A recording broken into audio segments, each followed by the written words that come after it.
Record సృష్టించిన విజయ్ ప్రమాణ స్వీకారం చేసిన రోజే తన మాట నిలబెట్టుకున్నాడు. ఏం చేశాడు? బేసిక్గా ప్రమాణ స్వీకారం చేసిన తర్వాత చిన్న చితక పథకాలకు మాత్రమే సంతకాలు చేస్తూ ఉంటారు. మనందరికి కూడా తెలుసు, జగన్మోహన్ రెడ్డి గారు కూడా అధికారంలోకి రాకముందు ఆంధ్ర రాష్ట్రంలో ఉన్నటువంటి ప్రతి ఇంటికి 200 యూనిట్లు పవర్ ఫ్రీగా ఇస్తానని చెప్పారు. తీరా అధికారంలోకి వచ్చిన తర్వాత పవర్ బిల్లులు పెంచినారు. సో ఈసారి చంద్రబాబు నాయుడు గారు అలాంటి ఇచ్చే ప్రయత్నం చేయలేదు. నేను 200 యూనిట్లు ఫ్రీగా ఇస్తానని చెప్పేసి ఎక్కడ కూడా చెప్పలేదు. సో విజయ్ చెప్పినాడు అనమాట, ప్రతి ఇంటికి కూడా 200 యూనిట్ల వరకు ఉచిత విద్యుత్ ఇస్తానని చెప్పేసి చెప్పినటువంటి విజయ్ తన మాట నిలబెట్టుకున్నాడు. తను వచ్చిన తర్వాత చేసినటువంటి మొదటి సంతకం సీఎం అయ్యాక ఉచిత విద్యుత్ 200 యూనిట్ల మీద.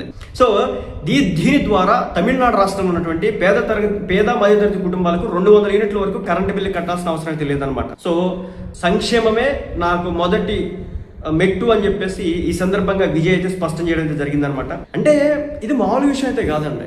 ఎలక్ట్రిసిటీ